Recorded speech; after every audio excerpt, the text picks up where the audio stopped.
Bom dia, boa tarde, boa noite. Aqui é Daniel, no podcast Ainda Sem Nome. Jogo papo, não sei, estamos pensando ainda em nomes. Estou aqui com o meu convidado Bernardo, se apresente. Salve, boa tarde, bom dia, boa noite. Eu sou o Bernardo Feijó, criador do Sistema 6D6. E hoje qual é o tema da nossa conversa, do nosso debate? Vamos falar sobre mundos próprios versus adaptação. Qual é o caminho certo a seguir quando você jogar RPG, quando você for mestrar. E eu já digo uma coisa. Eu acho mais fácil você jogar no mundo próprio, desde que você não se apegue tanto à criação. Você vai indo de pouquinho em pouquinho. Quando você vai jogar no mundo criado, você tem o problema de que você tem a responsabilidade de saber mais do que todos os players. Sim.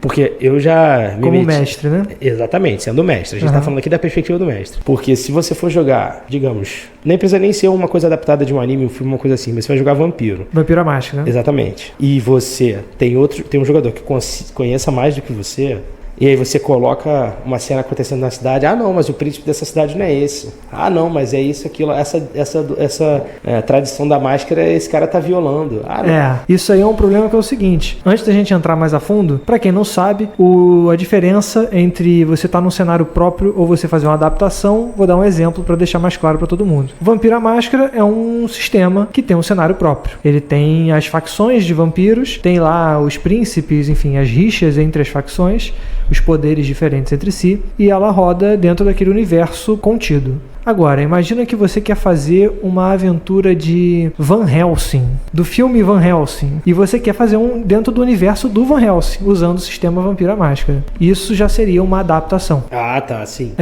E é verdade, quando você vai mestrar uma mesa de RPG, você tem que conhecer muito bem o cenário, independente da adaptação. Então, se você chega de supetão no Vampiro à Máscara, você vai ser honrado pelos jogadores, né? Então, exatamente. É importante, quando você for mestrar, e se for conversar com os jogadores, você fazer uma sessão zero em que você tempere as expectativas, né? Você fala assim, olha, gente, a gente tá jogando a minha versão do mundo, em que vão haver discrepâncias com a original. Até porque, eu imagino assim, se eu queira jogar alguma coisa, eu quero ser surpreendido, pô. Eu não quero que a história seja exatamente tudo igual ao que sempre foi. Senão não tem a surpresa, né? E não tem a agência do jogador de mudar a história, né? Exatamente. Mudar a história é um outro ponto. Aí agora a gente vai para um específico aqui, né? Vamos pensar aqui em Star Wars, que é um dos grandes aí, que já teve vários sistemas, né? Teve o 6D6, o 6D6, perdão. Ainda não, é o D6 só, sem o 6. Teve o sistema D6, que era o original lá do Star Wars, que é aquele que você tinha uma pool de dados e o seu atributo, por exemplo, você podia ter um D de força, ou um D mais 1, um D mais 2, aí depois disso subia para 2D. Você rolava isso, você tinha um valor que você usava contra o outro, né? Atualmente o RPG de Star Wars é o da Fantasy Flight, que é o Age of Empire e o Fronteiras do Império, e teve outras duas versões que são a Era da Rebelião e a Força e não sei o que.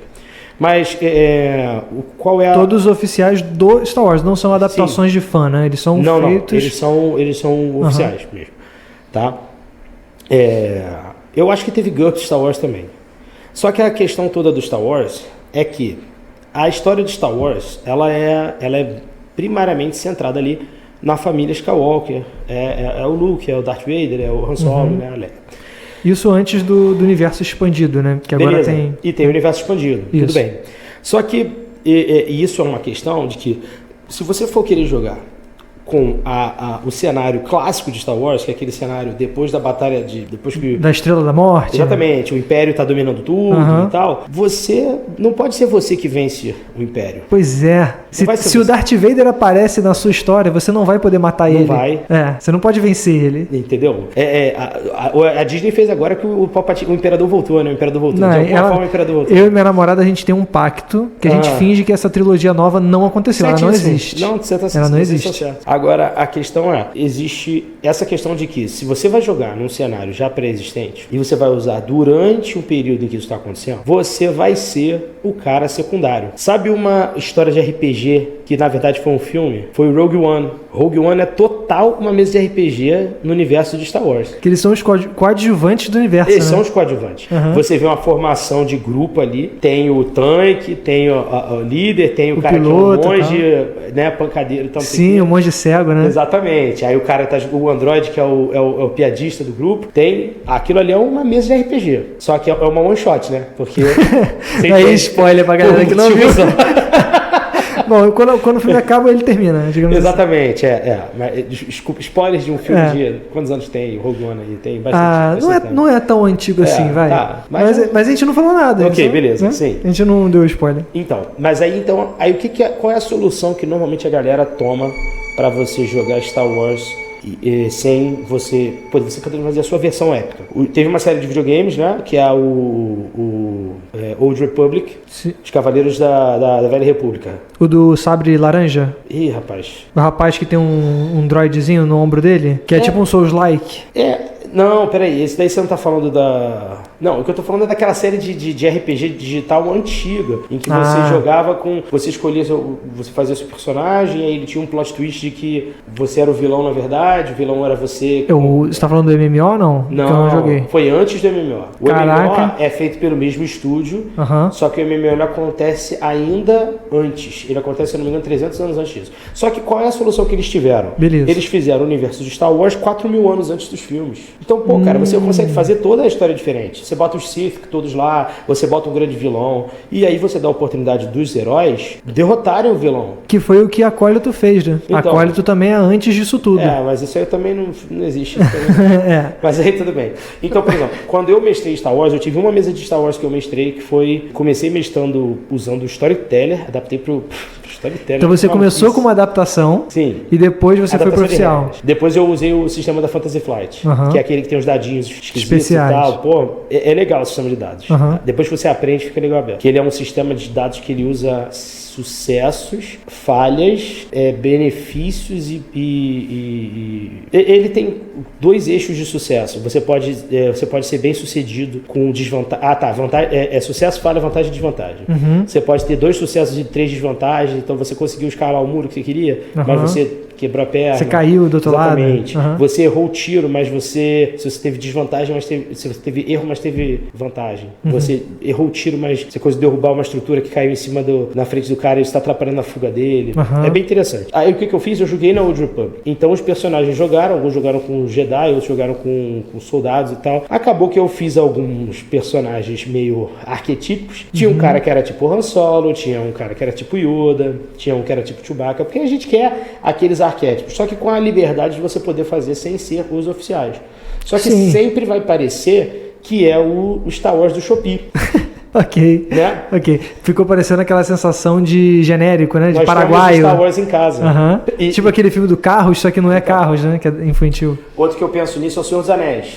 Eu já tive o livro do Senhor dos Anéis, o RPG do Senhor dos Anéis. É muito legal, muito bem feito, lindo o livro. Mas eu não consigo imaginar... E pra mim é um absurdo falar, porque eu amo o Senhor dos Anéis, eu amo Star Wars, mas o Senhor dos Anéis eu não consigo imaginar jogando no Senhor dos Anéis, porque eu sempre vou sentir que eu sou o coadjuvante do coadjuvante do coadjuvante. É porque a história do Senhor dos Anéis é muito específica, ela é muito fechadinha, né? É um anel que está sendo entregue de um lugar pro outro. Então, o que mais tem pra ser feito?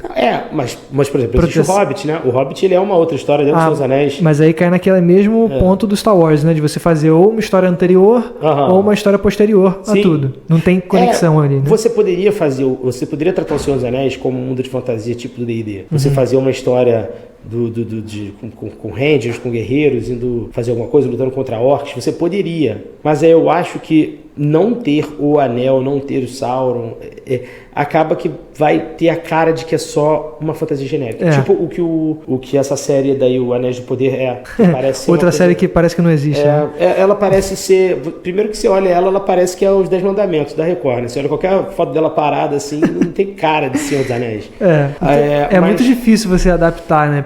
Então, eu preferia que eles fizessem um mundo próprio, em vez de tentar fazer Senhor Senhor dos Anéis. Esses são dois dos meus grandes negócios, o Senhor dos Anéis e o Star Wars, em como você fazer uma história nesses universos em que você não se sinta sendo um coadjuvante. É muito difícil porque de um lado, ou você será o coadjuvante da história, ou do outro lado, você fará exatamente a mesma história que está no filme, só que adaptada para o jogo. E aí, nesse sentido, você não vai ter surpresas, porque a história é sempre a mesma, e você não vai ter agência para mudar a história. Então isso é um problema muito grave. Para você resolver essa questão, eu realmente não tenho uma solução.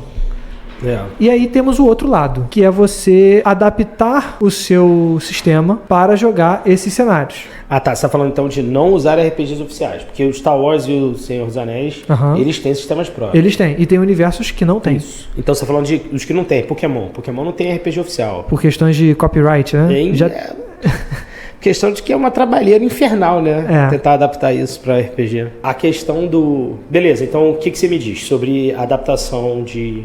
Você acha que vale mais a pena tentar reproduzir o feeling? Se é um videogame, né? Como o Pokémon que a gente tá falando, você acha que vale mais a pena tentar reproduzir as mecânicas do jogo? Tentar ser fiel mecanicamente à experiência do jogo? Ou você acha que vale mais a pena tentar reproduzir o mundo... Então, e o feeling de você estar vivendo naquele mundo e menos as mecânicas? Eu acho que pro caso do jogo, como é o caso do Pokémon, que não é uma história em linha reta, é mais fácil de adaptar. Porque enquanto o filme é tudo muito linear, no jogo você já tem a atitude do jogador influenciando no mundo. O jogador joga da forma que ele bem entender naquele universo do Pokémon. Então já é mais fácil você adaptar para RPG de mesa por conta disso. E aí eu acho que fazer esse sistema adaptado deveria ter um foco no feeling do jogo e não nas regras do jogo. Porque as regras do jogo foram criadas para funcionar no ambiente virtual, no videogame, onde a máquina vai fazer todo o cálculo para você. Imagina você ter que fazer treino de IV, né? Não, é EV. Treino de EV no RPG de mesa. Pô, é uma loucura. Calcular os status com base no status base IV e EV do Pokémon. Isso não dá para você fazer no papel. Você tem que omitir certas mecânicas, né? Necessariamente no caso de Pokémon, você precisa simplificar essas mecânicas todas para poder jogar. Então, a coisa toda do Pokémon existe uma faca de dois gumes aí no Pokémon. Uma das coisas que você pode tentar fazer vou tentar reproduzir a mecânica do jogo. Então, se você for parar pra pensar, os Pokémon eles já têm fichas. Sim. Eles já têm os atributos deles, né? Ataque, defesa, velocidade, ataque especial. Isso você pode traduzir facilmente, né? Ataque vira força, velocidade vira destreza, se a gente for na lógica do D&D, né? HP vira constituição, sei lá, defesa especial vira sabedoria, ataque especial vira carisma. Ou mantém os nomes também, não vejo problema nisso. Pode, mas se a gente fosse jogar, digamos, vamos jogar D&D, como existem três RPGs de Pokémon pra D&D. Tem o D&D 5E, que foi uma história aí muito triste, né? O D&D 5E. Tinha um cara que tava lançando no Reddit uns anos atrás, ele foi fazendo na unha a adaptação. É isso que eu tava falando. Não existe uma grande adaptação de Pokémon ainda por conta dessa busca da Pokémon Company em acabar, né? Exato. E não é uma busca. Essa foi um caso específico. Foi o único que eu soube em que teve uma acho que é a Wizard também. Foi a Wizard. Foi a Wizard também. Esse cara tava lançando no Reddit o Pokémon 5E, e aí a Kotaku fez um artigo falando lá sobre o jogo e tal, e aí a Wizard veio com uma cartinha lá de desiste pro nosso amigo Joe the DM, o nome do cara, eu lembro. E aí ele tinha feito até a quinta geração, se eu não me engano. Aí ele teve que parar, entendeu? Só que aí foi isso. Existe o Pokémon Tabletop United e o Pokémon Tabletop Adventures, que eles eram a mesma coisa e depois se separaram. Só que os dois e o Pokémon 5E, eles têm a mesma característica de que eles usam... Eles têm um sistema de você converter os atributos do jogo nos atributos dos Pokémon. E os Pokémon, eles têm os golpes do jogo. Então, por exemplo, no nível 1, o Bulbasauro, ele tem chicote de vinhas, beleza? Só que qual é a questão de você fazer dessa forma? Você concorda? No Pokémon, no jogo, você usa poucas coisas fora de combate, né? Você tem aqueles golpes específicos, o Cut, Fly, né? Só que... Os HMs, né? Exatamente. Só que se você tivesse um Pokémon com a habilidade de fazer as coisas que os Pokémon fazem, na vida real, você teria imensas utilidades fora de combate. Eu acho que o sistema de RPG de mesa de Pokémon deveria se comportar da mesma forma que o videogame, ou seja, focado em combate, batalhas. Beleza. Porque você usar seu Pokémon de fogo pra cozinhar, você usar seu Pokémon, sei lá... Mas isso deveria acontecer. Por que você é proibido? Olha só, se você tem um chicote de vinha, a gente vê no desenho como é que funciona, né? O Bulbasaur, ele sai aquelas... Sim, aquelas cordas, exatamente, né? dele. Linhas. Ou seja, ele consegue pegar coisas à distância, ele consegue escalar. Você consegue se pendurar nele e tal. Então, se você tem um Bulbasaur, se você tem acesso a esse golpe, você deveria fazer essas coisas. Se você tem um Pokémon, sei lá, o Weedle, que é aquela lagartinha, ele tem o Caterpie, ele tem o String Shot, que ele solta, cospe uma linhazinha de teia. Cara, isso é igual Homem-Aranha, né? Você deveria poder soltar e fazer uma armadilha. Pra prender o treinador, pra não prender nem o Pokémon, o treinador do cara. Não, então você poderia usar isso pra fazer uma armadilha, você poderia usar isso pra... Então, eu acho que nenhum desses sistemas engloba esses usos. Os golpes que você tem, eles são usáveis em combate, e aí o mestre vai ter que dar boa vontade da cabeça dele fazer a extrapolação de como isso funcionaria fora. Fazer uma parada mais narrativista, né? Usar os termos parecidos com o que Fate faz. Então, não necessariamente narrativista. Aí é o que estou te dizendo. Esses jogos, eles são gameistas porque aquele golpe é uma coisa isolada que existe para você resolver o desafio do combate. Exatamente isso. Se ele fosse simulacionista, é o que eu estou pensando. Porque o simulacionista, ele diz o seguinte, ele não vai dizer chicote de vinha, 15 de poder, rola o dado não sei o que, causa X de dano. Se é simulacionista, o seu Pokémon consegue criar 2 vinhas que se estendem até 10 metros e eles têm força tal. Beleza, em combate você pode usar isso para dar dano de força, fora de combate você usa ele da forma que for. E isso seria o que é um sistema simulacionista.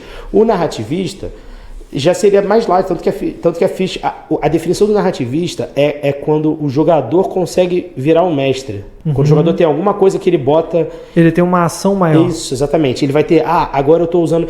E existe sistema narrativista para Pokémon. Existe uma adaptação de Pokémon para o Fate. Entendeu? Eu só li, não joguei. Eu atualmente estou mestrando 2 mesas de Pokémon. As duas usando a D&D, né? As duas usando 5E. Eu tinha sugerido, uma delas é para crianças. Aí eu tinha sugerido para as crianças usar o Fate, porque aí é uma coisa mais abstrata, assim, né? Mas acabou que a galera preferiu usar o 5E e tudo bem, os pais eles estão juntos, eles administram. Aí fica mais fácil. Então, tá porque funcionando. Crianças não vão conseguir administrar isso. Porque crianças que eu estou dizendo são de 7, 10 anos, assim. Para as crianças, você rolar o dado e você somar X modificadores, proficiência, contra C e tal, não sei o que, blá, blá, blá. É a mesma coisa de você rolar um dado e só você falar se acertou ou não, que seria no Fate, que você rola aqueles dadinhos de mais e menos. Então, a satisfação mecânica, para eles, é a mesma. A galera, a coisa de fazer D&D, você maximizar ficha e tal, é uma coisa que... Isso é outro ponto que tem que ser levado em consideração. Apela pra gente, né, pros adultos. Tudo varia de acordo com o público que você vai querer usar. Sim. Então isso é algo importante. Se você está fazendo uma adaptação de um sistema que já existe para um universo ficcional de filme ou de jogo, enfim. Ao fazer isso, leve em consideração o público-alvo. Porque se você fizer uma adaptação de Pokémon baseada em D&D 5E, vai ficar muito complexo para públicos mais novos. E talvez o Fate seja um sistema simples até demais para quem quer ter aquele feeling do Pokémon videogame, né?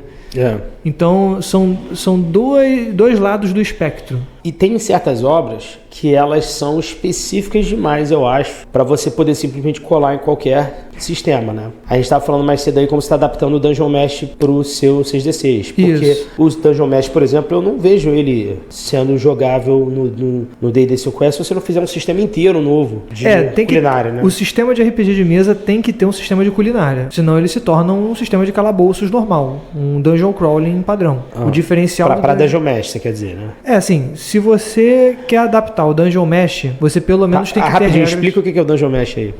É verdade. Vamos lá. Dungeon Mesh é um anime muito novo, que acho que a tradução é Sabor do Calabouço. Em inglês eu sei que é Delicious in Dungeon. Delicious in Dungeon. Eu sei que no cara da Netflix ele fala, o sabor do calabouço. E aí, o que acontece? Eles entram numa masmorra, esses personagens de RPG padrão, medieval e tal. E o dinheiro deles acaba, a comida deles acaba, e eles têm que se virar porque eles ficam com fome. E aí eles resolvem cozinhar os monstros. E assim, é muito engraçado, porque todos os monstros que aparecem, eles dão um jeito de cozinhar. Os monstros mais esquisitos e estranhos possíveis, eles dão um jeito de cozinhar. Então, se você vai fazer uma adaptação do Dungeon Mesh para RPG de mesa, você tem que usar o sistema sistema que tenha um sistema de culinária embutido. Seja narrativista, seja simulacionista, seja gameista, o que você achar melhor. Mas ele tem que ter um sistema de culinária. Todos os monstros têm que ter drops, né? Enfim, recompensas que sejam parte da receita, tempero, carne, coisa nesse sentido, para você juntar e fazer a refeição ao final, e ela vai te conceder bônus, vai te conceder, enfim. Então precisa ter essa mecânica, senão vira um dungeon crawling padrão. Porque o Dungeon Mesh nada mais é do que um dungeon crawling medieval padrão com esse adicional da culinária, né? Com o twist da culinária, que é o que faz o negócio, né? Ou se você for fazer One Piece, por exemplo. One Piece, até onde eu sei, não existe RPG oficial de One Piece também. Mas a galera joga aqui.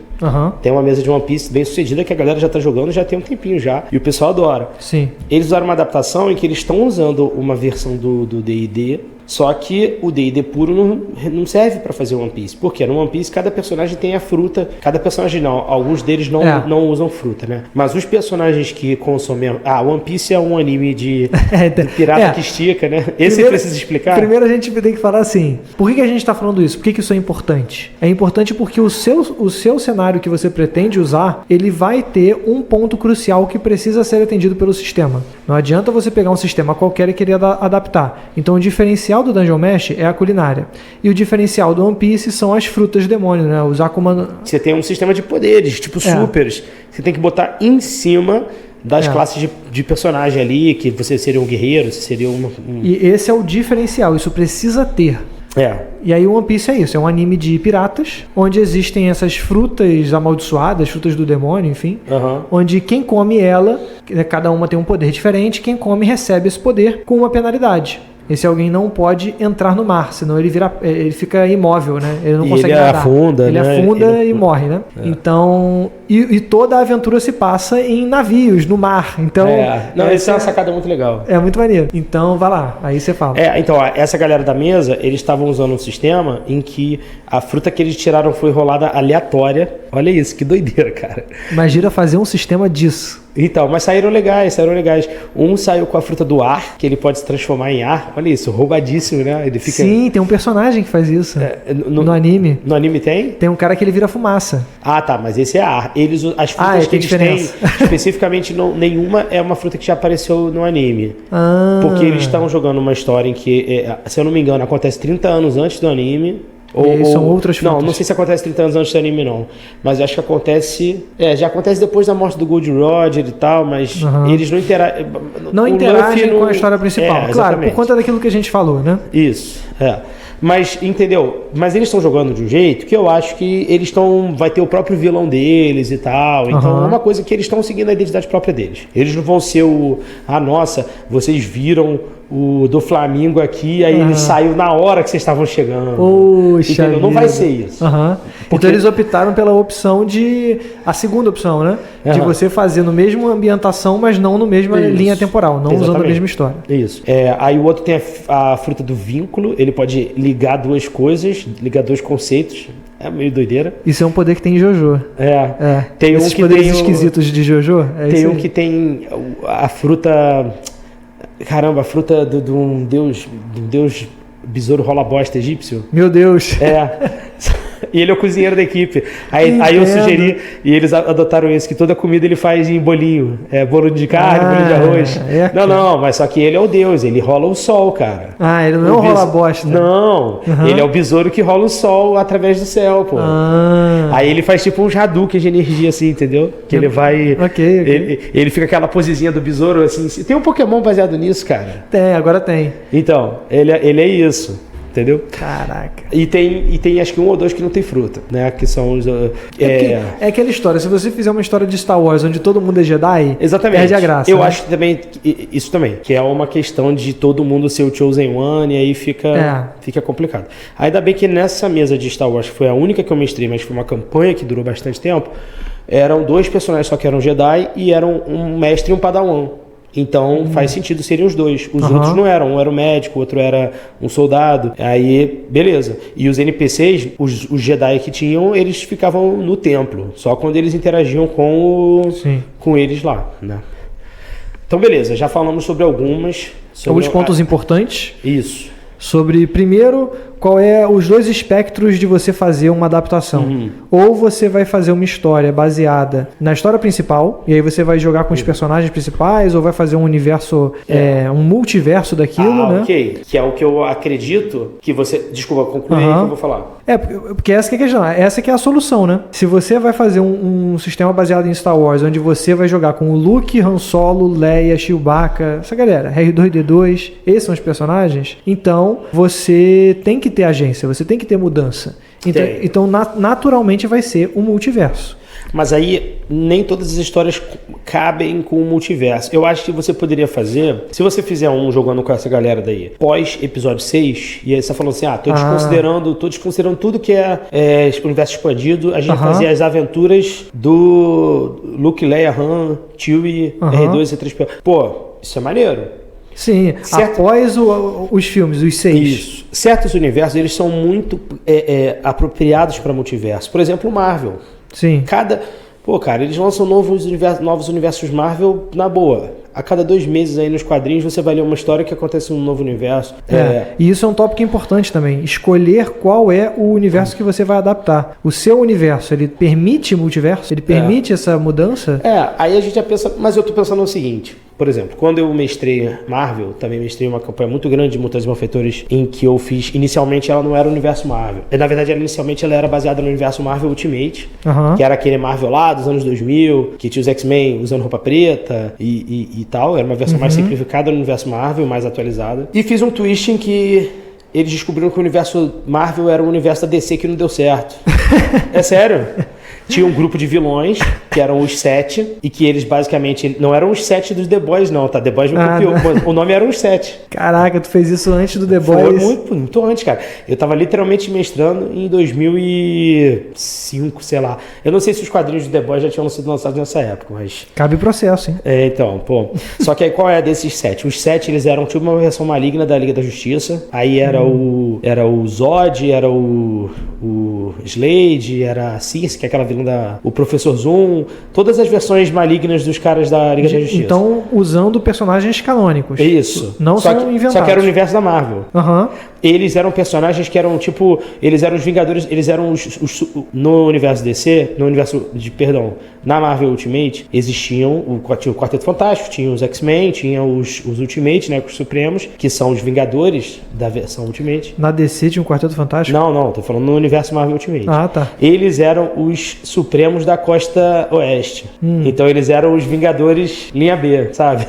Mas tudo bem, beleza. Aí um era uma personagem elétrica com super velocidade, o outro era o outro irmão do Thor, o Balder. Cada um era um personagem, né? Beleza. E eles inventaram os próprios personagens. Sim, só que eles interagiam com os personagens. Interagiam com o Homem-Aranha, interagiam com os X-Men e tal. Foram lá na Arma X, lutaram contra o Deadpool. Caraca. Entendeu? Eles interagiam com os personagens da... Tu fez uma bagunça geral no multiverso da Marvel. Não, por quê? Eles descobriram... A parada de que o universo Marvel é o universo DC que não deu certo foi um plot twist. Porque esses vilões, eles só apareciam aos poucos. E eles foram viajando no tempo pra eliminar todas as origens dos heróis da DC. Eles começaram a descobrir isso quando eles foram em um lugar chamado Gotham, que era uma cidade pequenininha e tinha uma casa decrépita. E aí quando eles chegaram lá, eles encontraram o Alfred, que chamou o Sr. Wayne. Só que o Sr. Wayne que apareceu não era o Batman, era o pai do Batman, era o Thomas Wayne. Vivo? Sim, isso foi antes do Flashpoint também, a DC me copiou. Pô, antes do Flashpoint. Batman que sorri, não é? Então, muito antes. A parada toda era o seguinte, esses caras, eles viajavam no tempo, eles alteraram o passado pra eliminar os heróis da DC da história. Então, eles voltaram no passado, mataram o Batman quando ele era pequeno, em vez dos pais dele. Mas aí o pai dele virou uma versão do Batman. Sim, isso foi antes de que Flashpoint, é aquela versão que mata, né? A versão do pai. Mas eu inventei. O pai, o Thomas Wayne. Mas você não entende? Eu pensei nisso antes do Flashpoint. Isso tava na minha mesa de RPG antes do Flashpoint. Genial, genial. Eles usaram uma parada de distorção no tempo para que o bebê Kal-El ele envelhecesse e morresse enquanto ele tava ainda na cápsula vindo. Nossa. a Mulher Maravilha, que eu tava usando a versão dela de estátua de barro ainda, né? Aí a ilha dela foi tomada pelos nazistas na Segunda Guerra e ela nunca foi feito o encantamento, ela ficou sendo uma estátua de barro. Então todos os heróis não existiram. Exatamente. Eles destruíram a Speed Force, eles mataram o Abin Sur, que era o primeiro Lanterna Verde. O Lanterna Verde que veio trazer sim, então, a primeira... exatamente. Aí eles pegaram o anel do Lanterna Verde e trancaram numa agência do governo e tal. Então os heróis da DC não surgiram. Só que o que aconteceu, o twist? O universo meio que se consertou e ele virou o universo da Marvel. Como a Terra não tinha um protetor, não existia um Superman, eventualmente o Odin mandou o Thor pra Terra. Como o pai do Batman ficou deprimido com a perda do filho e a Gotham City não se desenvolveu nem nada, isso permitiu a ascensão das indústrias Wayne que compraram das indústrias Stark que compraram as indústrias Wayne. Entendeu? Okay. O anel do Lanterna Verde que foi trancado na base do governo, ele serviu como base de uma bomba de energia gama que fez o Hulk surgir.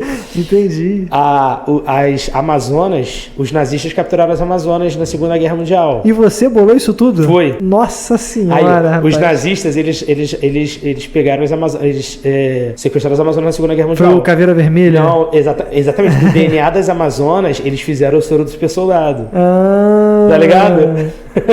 E a destruição da Speed Force fez com que acontecessem alterações, fez com que acelerasse as mutações genéticas entre os humanos e surgiram os mutantes. X-Men. Exatamente. Okay. Então tudo foi explicado. Pô, mas aí tem que ser um gênio do crime, né, cara? Mas isso foi revelado pouquinho em pouquinho, cara. Genial. Só que isso é uma parada que, beleza, nunca que isso poderia ser um produto oficial. Pô, não dá. Marvel e DC no mesmo... Pô, muito maneiro, né, cara? Porque isso é uma parada que eu queria levantar. Esse é o ponto forte de você poder criar nesses universos. Beleza, você pode. O ponto forte é a liberdade. Sim, claro. Então, você não fica amarrado a aquele coisa de sempre, aqueles produtos de sempre. Você criando o seu próprio sistema adaptado, você tem uma liberdade criativa tanto de cenário quanto de mecânicas novas absurda. Isso. Mas isso vem com preço. Isso. E o preço disso é o balanceamento. Mas aí é verdade. Você pode dizer que essa aventura foi totalmente balanceada? Então, super-heróis especificamente... Porque isso... Primeiro, você acha que balanceamento é um ponto importante? Porque isso é outra pergunta. Depende do que a galera tá querendo, tá? Por exemplo, super-heróis. Se eu tô jogando super-heróis no sistema narrativista, beleza, vai ser meio que whatever, porque as coisas são mais fluídas e tal. Se eu tô jogando ele num sistema simulacionista, como GURPS, cara, não tem como. Se você tá jogando de Superman, eu tô jogando como Batman, não tem como. Você vai ser feito com 10 vezes a quantidade de pontos que eu e eu nunca vou conseguir lutar contra você. Se ele for num sistema gameista, tipo Mutantes Malfeitores, né? Aí ele vai ter alguma forma, alguma limitação para que possa existir. Esse sistema que eu joguei foi no Mutantes Malfeitores. Então, embora um dos personagens jogadores fosse o irmão do Thor, o Balder, que teve um momento que ele gastou um Power Feat pra conseguir levantar o Mjolnir pra lutar contra o Loki, que era o grande vilão da mesa. Ele deu uma porrada no Loki e aí o martelo caiu na mão dele. Pô, muito legal. Mas foi épico. Irado. É tipo a cena da Marvel que também copiou, né? De outra pessoa poder levantar. Exatamente, Não, mas é porque isso outras pessoas levantaram o Mjolnir. O Capitão América levanta o Mjolnir desde mas não tempo, no universo midiático da Marvel, né? Tudo bem. Mas essa época nem sonhava de ter. Nem tinha nem o primeiro filme do Homem de Ferro, cara. Sim. Não tinha. Nessa época que eu jogava você foi o cara que criou tudo isso, pô. Você devia processar. Tinha que processar. Então, eu não botei essas coisas né? A gente ficou só na mesa, eu e meus amigos, cara. Aí, joga no inconsciente coletivo, tu botou na nuvem, alguém vai baixar. Virou roteirista da Marvel. Então, embora você tivesse esse cara, que era o irmão do Thor, que ele conseguia, com a força dele, levantar uma plataforma de petróleo, ainda assim tinha uma outra pessoa no grupo que ela era uma advogada que era uma vigilante. Advogata. Ela era uma advogada que era uma vigilante que se vestia igual a mulher gato e saía. Meu Deus. E ela era uma humana. Meu Deus. Sério, minha amiga. Era uma cosplayer. Ela saía na porrada com o Thor. Ela era tipo uma mistura de Demolidor com a Mulher Gato. Mas ela era uma humana. Sim. E ela tava no mesmo equipe com esse maluco, que é um deus. E mesmo assim, a história permitia. Por quê? O que eu dei a ela? Ela tinha garras de adamantio, então ela tinha um negócio que ela conseguia ignorar redução de dano. Defesa. Então eles estavam lutando contra o Namor, teve uma hora. Tá ligado quem é o Namor, né? Ignorar a armadura, né? Exatamente. E ela era uma das únicas que conseguia dar dano nele, que ela chegava e cortava ele assim, só que ela não voava. Então tinha que alguém pegar pegar pra arremessar ela, joga o gato. Com as garras. Exatamente, a advogata.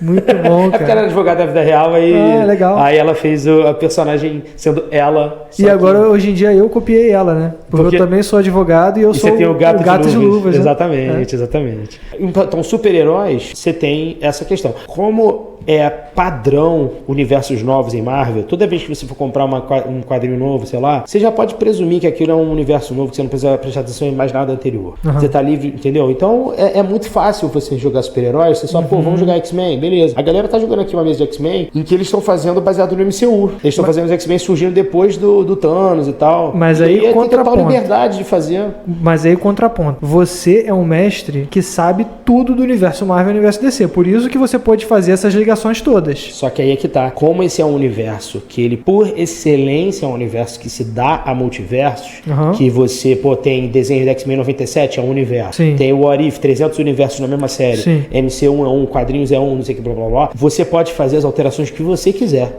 O Duende Verde nesse meu mundo, ele não é o Norman Osborn, ele é o Harry Osborn. E beleza, as galera vai aceitar os twists. Só que tem universos que eles não são dados a multiverso. Star Wars, por exemplo. Não tem multiverso em Star Wars. Beleza, agora existe o tal do Legends, que é o que a Disney disse que o universo expandido anterior era. Então agora tecnicamente existem 2 universos de Star Wars. Mas ainda assim, não é aquela coisa tão como a Marvel, em que você tem aquele estábulo gigante de personagens que você pode pegar, botar e começar a contar a sua história. Não, por exemplo, no universo Star Wars, você nunca vai ver uma história do Darth Maul junto com o Luke Skywalker. Né? Não tem como você fazer, né? Embora tecnicamente... Assim, poder você pode. Porque os jogadores vão ficar muito putos. Não, o Darth Maul, ele sobreviveu, né? Ele teve aquele lance dele ser cortado e botar as pernas nele. Tem até o irmão dele depois, pô. Só que eles não interagem no universo principal. Essa que é a parada. Ele aparece na série do Obi-Wan? Não, ele aparece no filme do Han Solo. Mas ele não interage com o Luke. Não, ele interage com aquela namorada do Han Solo. Ele interage depois que o Anakin já tá pronto. Mas o Obi-Wan mata ele no deserto. Mas seria meio estranho. Imagina só se eles mostram... Então, por exemplo, qualquer combinação de personagens Marvel, você pode dar um jeito de botar. Bora fazer uma história que vai estar o Homem de Ferro junto com o Magneto. Show, beleza. O que você está querendo dizer é que existem cenários que são mais fáceis, que são melhores de você adaptar. Com certeza. E dão mais liberdade. Cenários que são piores. São mais rígidos. Com isso em mente, eu gostaria de fazer uma pergunta. Fala. Pra você, um universo que você gosta, que você adora, mas que pra você é inadmissível adaptar pra um RPG de mesa. Que não dá pra jogar RPG de mesa. Cara, eu já falei Senhor dos Anéis, né? Seria trapaça falar ele de novo. Eu vou botar, então, Zelda. Faz sentido. Porque Zelda é uma história de... Nem todos os Zeldas, tá? Mas o Zelda Ocarina of Time, por exemplo, ele é uma história de um Chosen One, né? Sim. Muitos deles são histórias de Chosen One. E se é Chosen One, não é Chosen 4, Chosen 5. Né? Então, esse seria um problema também de você fazer um Harry Potter.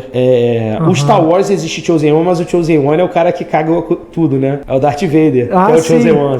Então, tudo bem. Mas mas é verdade, você tem um cara que é o herói. E todo o restante. Avatar. Como é que você joga RPG no mundo de Avatar? Beleza. Ou você é o Avatar de daqui a 1000 anos. Então, tudo bem. Mas aí você vai ser o Avatar e o resto da galera são seus coadjuvantes. Que é questão de balanceamento, né? Entendeu? Zelda. Um cara vai ser o Link, o Chosen One, e o resto vão ser os coadjuvantes. Vai ter tipo um Link, uma Zelda e um monte, Zelda uma nave. Hey, listen! Então, chato. Zelda é minha série de videogames favorita de todos os tempos. Incontestável. Agora, eu já baixei a adaptação feita por fã. Tem um livro de RPG muito legal que é o Heroes of Cerulean, que é pra você fazer jogos no... Ele não é oficialmente de Zelda, mas ele é pra fazer jogos no estilo de Zelda. Mas eu sempre penso, eu falo, cara, que história que eu vou fazer? Ou eu vou fazer uma história com o Link não foi reencarnado, e aí os personagens estão tentando achar ele. Só que mesmo assim, eles estão tentando achar o herói. Eles não são o herói. Sim. Entendeu? Histórias de Chosen One são um problema, na minha opinião. Eu tô passando por isso na adaptação que eu tô fazendo do Dungeon Mesh, né? Porque o Dungeon Mesh tem uns personagens que já são setados naquela masmorra específica.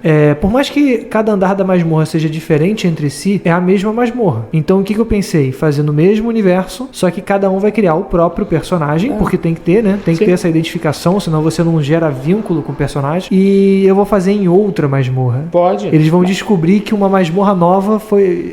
Alguém descobriu que existe uma masmorra nova ali perto. É que no desenho não é que é uma cidade inteira subterrânea que vira uma masmorra que tem o Mago Louco, que é o dono da masmorra, e que é um elfo sombrio, o que funciona muito bem com o cenário do 6D6, que tem elfos sombrios também. Então é nisso que eu vou me agarrar. É na parte do vilão principal da história ser um elfo sombrio. Eu acho que você fazer o Dungeon Mesh, a galera vai querer fazer baseado na premissa da história. Entendeu? Então você pode fazer... Na mecânica, né, de culinária, né? Como essa galera do One Piece, em que eles estão fazendo a experiência do One Piece, eles vão conhecer as ilhas, eles vão fazer aquela coisa. E ele tem uma riqueza grande o suficiente do cenário em si, para que você não precise ter... você não precisa ter o Luffy na história do One Piece pra você... eu concordo com isso. Entendeu? Nesse RPG que eles estão fazendo que tá sendo legal. O meu do Pokémon, eu tô fazendo... ele tá acontecendo mais ou menos na época do Gold Silver, só que eu tô bem livre, assim. Eles não encontraram nenhum personagem... não encontraram sim. Eles encontraram o irmão, o primo do professor Carvalho, Samson Jalula. Exatamente. E o Snap, que é o protagonista do Pokémon Snap, que é o fotógrafo. Caraca, isso. Esses foram os dois NPCs que eles encontraram. Muito bom, porque Pokémon Snap pra mim é um dos melhores spin-offs de Pokémon que já existiu. Cara, mas eu tô tanto nessa parada do The Thing, né? Que The Thing é aquele jogo de tabuleiro baseado no filme clássico do John Carpenter, né? Outra adaptação, né? Eu inspirei a mesa do Pokémon no The Thing, cara. Eu primeiro ia botar... Como assim? Não, calma. Eu primeiro ia botar que tinha um dito que está se transformando nas pessoas e tal, mas depois eu desisti disso. Mas eu fiz plot. Mas eu fiz a história eu fiz uma parada pra pegada de terror, porque eles estavam no naufrágio, eles ganharam um ingresso pra um passeio de navio na SS Catherine. Aí lá que eles iam ganhar os primeiros Pokémon de cada um. E eles foram sorteados, tipo o ticket dourado do Willy Wonka. Aí eles estavam no navio, o navio foi atacado pelo Gyarados vermelho, o navio afundou. Pô, irado. Aí eles foram parar na Power Plant, tá ligado? A usina de força onde fica os Zapdos no Pokémon azul e vermelho. Sim, no mapa do... Lá no alto à direita no mapa. Aí eles foram parar lá. Aí no que eles pararam lá, tava você tá usando o mapa original, o mapa do jogo original. Tô usando o mapa da Power Plant. Foi uma dungeon, cara. Aí eles tava tudo apagado. Aí eles tiveram que ir andando, explorando, fazendo as coisas, achando suprimentos e coisas assim, entendeu? Eles não mataram os Pokémon pra comer que nem Dungeon Mesh. Porque aí já seria demais, né? Eles acharam um crab, imagina, resolve fazer uma casquinha Siri ali. Na primeira temporada de Pokémon existia essa parada, né? As pessoas comiam o Magikarp, Não, nos jogos até tem. Nos jogos tem um prato que tem uma garra de Kingler. Kingler é um caranguejão, assim. Que até hoje eu espero a evolução dele regional, né? Então, tem um também que eles... No Gold Silver eles comem rabo de Slowpoke. Sim. É verdade. Só que o que eu fiz no meu universo... Dizem que é muito gostosa. Então, no meu universo, as pessoas são majoritariamente vegetarianas e eles consideram... cara, os caras são mestres de clonagem, cara. Os caras eles clonam as policiais, as enfermeiras. Então, os caras fazem carne sintética. Então é canônico. O lance de todas as enfermeiras Joy serem... Pior que não. Isso não é canônico no jogo. Isso é coisa do desenho. Mas só que como no jogo eles usam o mesmo sprite para todas elas, então... Eles fizeram... Exatamente. E aí também são certas coisas. O que você vai... O quão fiel você vai ser, né? Se, por exemplo, isso. Certas mecânicas do jogo você tem que abrir mão. Tipo, ter os 6 Pokémon desde o começo. Você já pode fazer isso no jogo. No RPG eles limitam. Você só pode ter 3. Você tem que... Eu acho que ter 6 fica até complexo demais pra administrar. Porque são 4 jogadores, cada um tem 6 inputs. E tem um outro problema, especificamente do Pokémon pra mim, que é a questão dos Pokémons lendários. Porque, primeiro, são 4 jogadores. Qual deles vai ficar com o Pokémon lendário?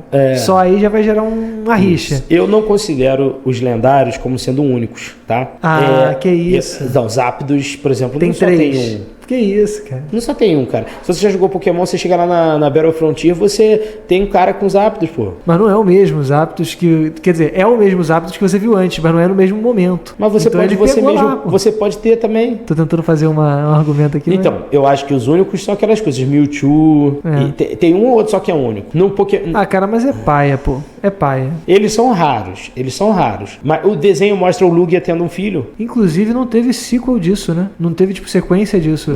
Até hoje a gente não sabe o que deu, né? Qual foi, né? Mas nos jogos você não pode fazer isso. Não. Nos jogos os lendários não se reproduzem. Mas você não pode reproduzir também, sei lá, várias outras coisas. Exceto com Dito, né? O Magnemite, por exemplo. Sim. Mas você pode reproduzir com Dito. Tá. Então, e aí tem um outro problema que é o seguinte. Diga. Vamos supor supor que você tenha um Dialga, um Palkia, que são pokémons que na Pokédex eles controlam o espaço e o tempo. Isso. Como que você controla isso num RPG de mesa se você está adaptando os ataques para funcionarem fora de combate? Ah, tá. Porque se o Dialga e o Palkia estão só dentro do combate, beleza, eles vão usar um ataque normal ali, Dragon Pulse, e já é. Agora, se eles podem usar isso na vida real, fora do combate... Uma coisa que eu considero seria o seguinte, de que existe uma versão lendária desses. Então, tipo assim, existe um Groudon, um Kyogre, um Dialga, Palkia, Giratina Prime, que é ele, que é um bichão gigante lendário. Okay. E existem várias versões menores dele, que seriam tipo avatares dele. Os filhotes. Exatamente. E esse seria o tipo de bicho que você poderia capturar. Ou então, se você captura um, o outro vai surgir na natureza, porque a natureza não pode deixar de ter. Entendi. Entendeu? Aí você já tá adaptando... Não, já é uma adaptação. Pra caramba, assim. Tá? Mas então, ó, beleza. Então agora a gente tá falando sobre o feeling, eu falei sobre Zelda. Me fala você aí, qual é um universo que você adora, mas que você acha que pra RPG não funcionaria? Cara, por um motivo diferente do que o Zelda, porque o Zelda eu concordo, eu falaria Zelda, mas pra mim eu acho que seria Skyrim, porque Skyrim ele não tem um personagem, uma grande história, ele é só sobre ambientação. A parte boa do Skyrim não é necessariamente a história do Dragonborn, o legal dele é a ambientação, a trilha sonora, e isso você consegue adaptar em qualquer cenário de fantasia medieval. Então por conta disso, todo cenário de fantasia medieval, ao meu ver, já é naturalmente um Skyrim, desde que você tenha um mestre que use trilha sonora, que use o feeling. Eu acho que tá pensando assim, você não jogaria um RPG de Skyrim. De Skyrim. Não, mas eu tô falando assim, vou jogar D&D e o mundo é o mundo de Skyrim. Eu já tô jogando Skyrim. Porque eu tava falando era baseado no mundo. Mundo que você acha que... o cenário... O cenário que não combina muito com RPG. Tá, eu vou precisar pensar um pouco Então, mais. aí eu vou te falar agora um outro de Star Wars, que é um problema que eu tenho. Outro com Star Wars. Você falou assim, e se todos os personagens forem Jedi? Isso aí vai ficar mó chato, né? Então, se no Star Wars você tem, obviamente, uma diferença de poder entre quem é Jedi e quem não é. Você vai botar Anakin contra... Padmé. Não, caraca, não. Aí é uma R2D2.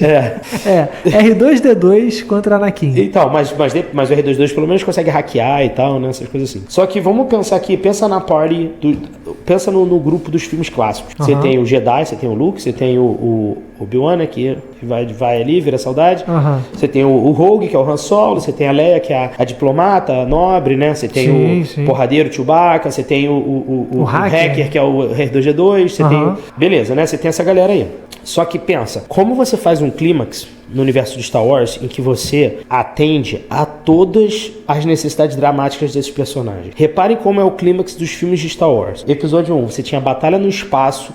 Então você tem batalha espacial, Anakin pilotando lá, destruindo aquela base que controla os droids. Criancinha. Você tem a batalha no... Exatamente. Exatamente. Hippie! Agora, eu vou tentar... I'll try spinning, that's a neat trick.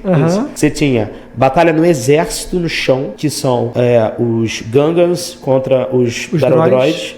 E você tinha a batalha de Jedi, que era Qui-Gon e Obi-Wan contra o Darth Maul. Beleza? Pensa no clássico, que era o episódio 4. Você tinha a batalha de Jedi do Darth Vader contra o Obi-Wan. E você tinha a batalha espacial da destruição da Estrela da Morte. Beleza? Episódio 6. Você tem a batalha de Jedi do Luke contra o Imperador e o Darth Vader, né?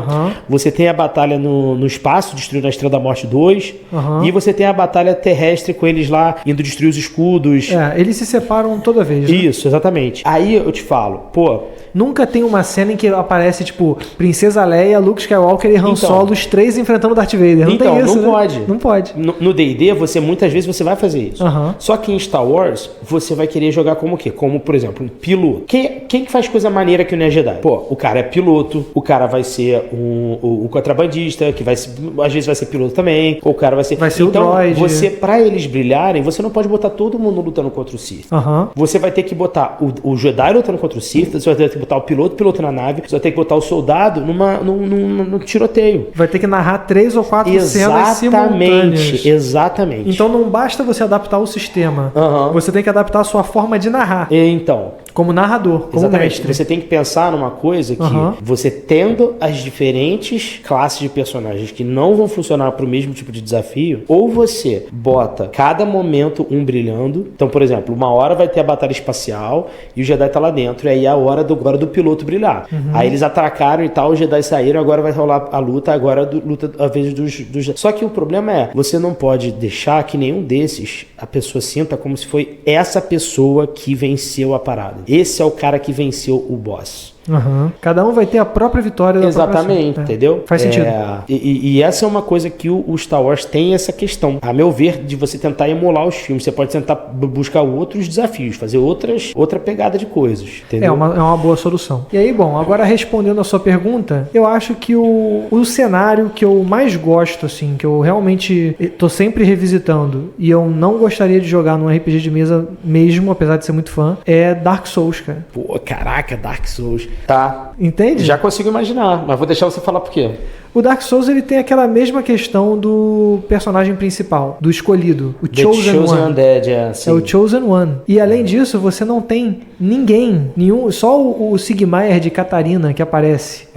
E, tipo, pouquíssimos são os personagens que estão tentando acender a fogueira. Sim. Né? Diz a história que tem muitos outros como você, só que todos eles falham miseravelmente, porque o mundo é muito difícil. Então você precisa ter esse Chosen One. Sempre tem um cara que é o escolhido. E aí a questão é a seguinte: além de ter esse problema que o Link já enfrenta, você tem um problema que é morrer e voltar. Isso faz parte. O Link também não fala, né? Se alguém for jogar com o Link, o Link não fala. Sim, ainda tem esse problema. Essa questão. Mas no cenário do Dark Souls tem um problema que é o lance de você morrer e voltar. Isso faz parte da mecânica principal do jogo. Onde você morre, fica pé da vida, volta pra fogueira e tenta de novo. Sim. Isso num videogame funciona. Mas isso num RPG de mesa, eu acho que ele tira totalmente o medo da morte. Porque se você morrer, você volta. Tudo bem, você vai perder umas almas, você vai ter que buscar elas e correr um risco, mas você vai sempre voltar. A aventura nunca vai terminar com um grande final onde todo mundo morre. Você sempre, se você tiver campanha suficiente, aventura suficiente, você sempre vai vencer no final. Sim,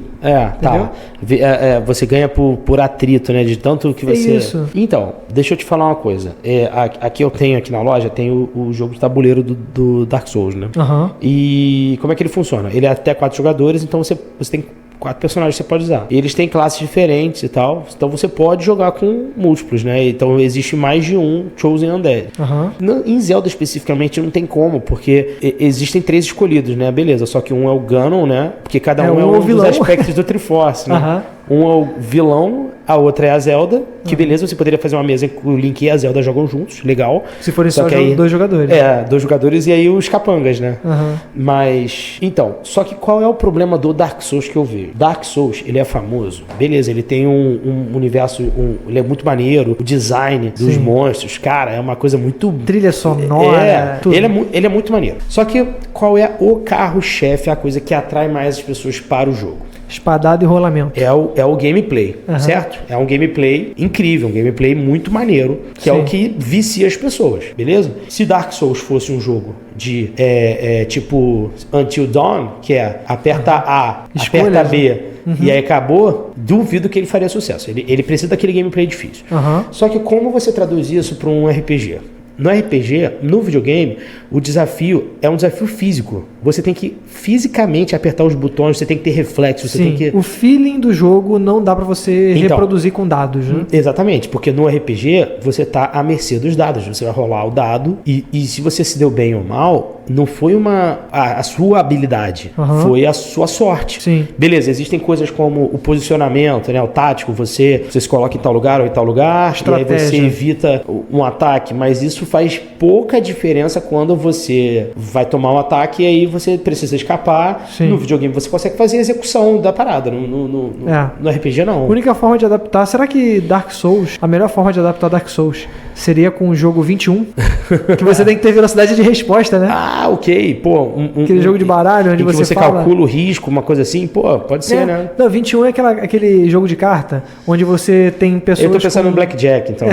Onde as pessoas têm um baralho e aí as pessoas compram cartas e elas falam assim, não compra carta não, pega do baralho mesmo. Fala As e revela a carta. 2, revela a carta. 3, revela a carta. Se você falar 4 e revelar a carta 4, todo mundo tem que bater na mesa na mesma hora. Pode ser. O último a bater, perde. Algum jogo que tem que ter ele tem um desafio físico, né? E então agora vamos parar de falar sobre... Vamos mudar um pouquinho a trilha. Em vez de a gente falar sobre adaptações de filmes e videogames, vamos falar agora sobre os RPGs que já existem, né? O D&D, o Cthulhu, o Vampiro. E sobre os méritos da gente usar os cenários deles, tipo D&D Forgotten, ou de você fazer seu próprio cenário. O que você prefere? Então, vamos lá, D&D. Você já mestrou D&D, né? Você gosta de jogar em algum cenário? Dark Sun, Greyhawk, ou você faz o seu próprio? Eu sempre gostei de fazer o meu próprio cenário, porque eu acredito que primordialmente RPG de mesa, acima de qualquer coisa, ele é uma forma de contar a sua história. E para isso você precisa ser capaz de se expressar num mundo. E se eu faço isso copiando uma história que já existe, eu me sinto preso, eu não me sinto realmente colocando a minha arte para fora, a minha história para fora. Sim. Então eu sou uma pessoa que vê o RPG de mesa muito mais como uma forma de contar a história do que como um joguinho de porrada. E por mais que tenha isso e que seja muito legal e tudo mais, seja a estratégia e tudo mais. Eu gosto quando os personagens, os jogadores, fazem os próprios personagens. O universo é um universo próprio, é uma coisa única que só vai acontecer ali. Aí eu gosto. Então eu prefiro jogar cenário próprio. E você prefere o quê? Eu sempre fiz isso, mas mais por preguiça mesmo de ler os cenários oficiais. Tô falando sério, cara. Eu mestrei uma aventura própria na vida, que foi Cidadela Sem Sol, lá na época da D&D terceira edição, e eu nem terminei de ler ela. Eu comecei a mestrar ela, e depois a coisa degringolou, e eu fui mestrar uma outra coisa, assim. Ela já foi adaptando no meio do caminho. Exatamente, eu gosto de fazer as minhas coisas mesmo. Então eu sempre fui... O mundo que eu mestro atualmente D&D, ele é um mundo que eu criei quando eu era adolescente, na época do RPG Maker, né? Eu já te falei isso. Falou. Mas até hoje, né, cara? Até hoje, é o mesmo mundo. Incrível. Todas as vezes D&D são nesse mesmo mundo. Então, os personagens que a galera jogava lá atrás, eles são as lendas, assim, quando você anda, tem as estátuas dos personagens dos NPCs antigos, alguns são chefes de estado. Irado. E tal, alguns já viraram divindades e tal. Então, isso é uma coisa que foi, aos poucos, eu fui construindo, e hoje em dia é um sandbox enorme, onde a minha mesa de RPG agora, do D&D de nível 8, eu não preciso preparar nada, eu sento. E eles me falam onde eles querem ir e o que eles querem fazer. Irado. É assim que eu tenho jogado. Irado. De tanto que eu já apresentei do mundo pra eles, de todas as organizações que existem, os países, os reinos que eles já foram. Porque você já tem tudo na sua cabeça, você já sabe como é que tudo funciona. Exatamente. Né? E eu já apresentei as coisas. Só que aí a coisa é o seguinte, poxa, eu vou recomendar um mestre novo que faça isso? Tu quer mestrar? Beleza, passa 10 anos construindo um mundo aí que tenha não sei quantos reinos diferentes, faz uma wiki.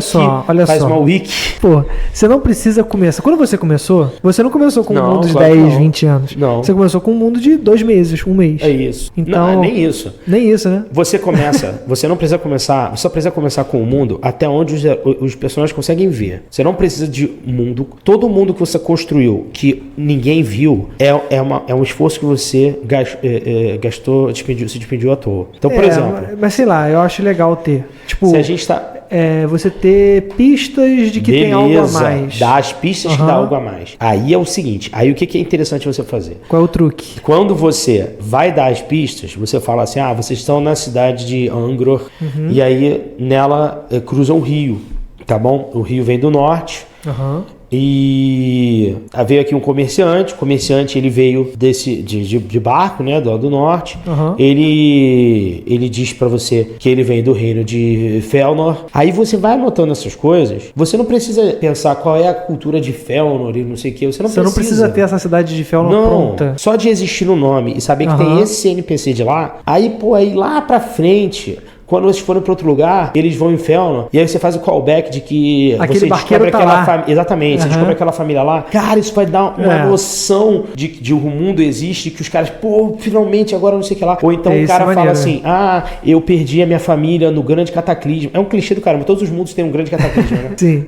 Que é uma Atlântida, né? Todo mundo adora botar. A minha tem Mítria, que era a cidade dos elfos, que Mas foi... Mas o cataclismo você diz o que exatamente? Alguma coisa que aconteceu no passado. Uma grande calamidade. Exatamente. Igual teve a queda de Númenor no Senhor dos Anéis, teve a queda de Atlântida na vida real, né? Se a gente for por esse lado aí, se é que teve, né? Não sei. Tem essa teoria, né? Exatamente, Teve no Game of Thrones Caramba, cara. A queda de Valíria. No 6D6 tem também. Tem. A Grande Guerra Sagrada. É porque isso é um mito, né? É um tema recorrente de mito, assim, e tal. Né? Então, na minha, a grande cidade dos elfos ficava bem no meio do mapa. O mapa era um continente só. Aí teve o grande cataclisma e quebrou o mundo no meio e virou em 3 continentes. E lá no meio são umas ruínas que estão no meio do mar, onde tem uns monstros bizarros, só que lá tem os itens mágicos poderosíssimos dos elfos. Então, todo mundo vai lá se matar. Os piratas vão lá e tal pra tentarem atravessar e conseguir as coisas, né? E lá você acha o Mitrium. Não é Mithril. É Mitrium. Não é Mitral, é Mitrium, com M no final. Claro. Pra evitar... E você inventou isso antes de Tolkien. Não, antes de Tolkien, com certeza. Muito antes. Quem é J.R.R.? Eu chamava o J.R.R. de Tolkien de Júnior, né? Que era J.R. J.R., né? Exatamente. Todo respeito, tá? Tolkien Por favor, é só uma exatamente, Gold. Então, quando você faz o seu mundo, você pode, né? Cara, você não vai ser processado de você usar um elemento aqui ou ali. Beleza, pô.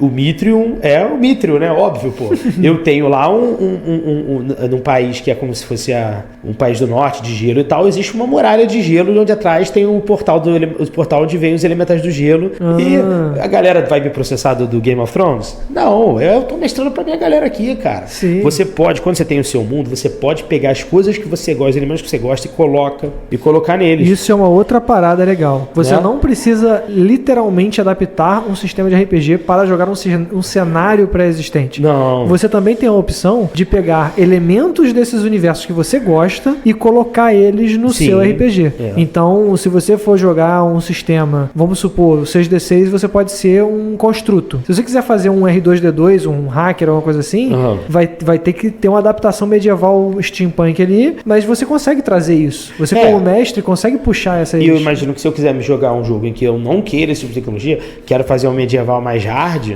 você tem essa opção, né? Digamos, se você quiser jogar Senhor dos Anéis, a magia do Senhor dos Anéis é muito mais sutil do que no D&D, né? Você não vê ninguém soltando... Isso é outra parada, porque como tem o Senhor dos Anéis, ele é um sistema onde as regras de magia não são bem explicadas, como é que você faz um sistema de magia gameista nesse sentido?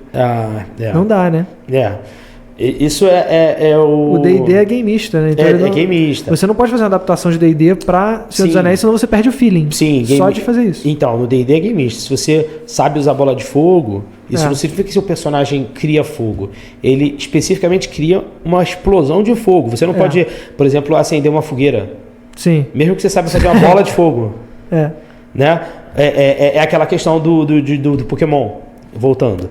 Eu consigo soltar uma linha que ela só serve para diminuir a sua velocidade. Ela não serve para eu soltar uma teia estilo Homem-Aranha, entendeu? O mestre é que vai ter que fazer essas adaptações.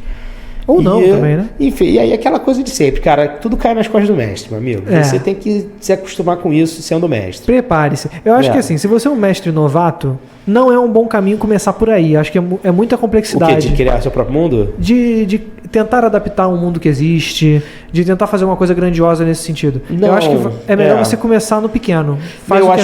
Eu acho que você tem que fazer uma coisa que você esteja confortável. Digamos que você seja, por exemplo, a gente falou de Zelda aí, mas digamos que o mestre saiba tudo de Zelda. Zelda funciona perfeitamente. Se você ignorar a história do Link, do Ganon e tal, ele é um mundo de fantasia, cara. Mas aí qual o sistema que você vai usar? Você pode usar D&D pra jogar Zelda. Mas eu vou poder soltar bola de fogo? Mas existe isso em Zelda. Existe bola de fogo? Pô, tem aquela bola de fogo que ele joga nele mesmo, Jinx Fire. A magia de Zelda muda... É porque você... Não, porque assim, o sistema de magia... O que eu tô falando o sistema de magia de Zelda é diferente do sistema de magia de D&D. Então, mas só que... É porque, na verdade, o Link, ele não é um mago, né? Sim, ele é um guerreiro. As ele é um magias que ele usa... com poderes, né? Então, mas as magias que ele usa são itens mágicos que soltam magia, né? Se você olhar, por exemplo, a Zelda em Smash Brothers, ela tem uma magia, o Jinx Fire, que é uma bola de fogo. Ela joga uma bolinha pequenininha que ela explode. Ela solta uma Fireball. E ela vira depois o Shake também, né? Que ela pode se teletransportar. Só o spoiler aí. Tá spoiler do jogo de 96. Não, Não, mas aí, pelo amor de Deus, né, cara? O spoiler de... Então, sim. Então, por exemplo, você poderia só jogar Zelda com D&D. A questão de Zelda que eu falei é o seguinte, é pra jogar com o feeling de Zelda. Mas se o cara, pô, quero mestrar RPG, nunca abriu um livro de D&D, só aprendi as regras de D&D, beleza, mas não sei ambientação nenhuma, não tô querendo criar meu mundo, pô, os jogadores... faz em Zelda, cara. Bota os seus jogadores começando na Vila Cacarico, um cara é um Goron, um cara é um... o que é o Goron, cara? Como é que eu vou fazer o Goron aqui? Pô, cara, pega a ficha do anão e diz que é um Goron, pô. Ou nem bota ficha, porque você é um mestre, você não precisa fazer ficha, não, né? Mas tem que ter ficha, RPG tem que ter ficha, pelo amor de Deus.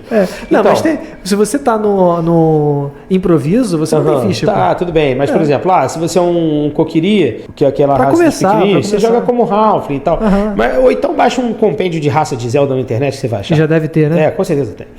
Então, o negócio é o seguinte, se você tá muito confiante, você conhece muito o mundo e que você gostaria de contar uma história naquele, beleza, faz. Se você não conhece o mundo, eu acho perda de tempo você ir aprender o lore daquele mundo para você começar a contar a história naquele mundo.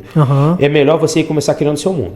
Sem grandes ambições. Começa criando o nome da vila onde eles estão. Não precisa criar um mapa, a história da vila, 100 NPCs para popularem a vila.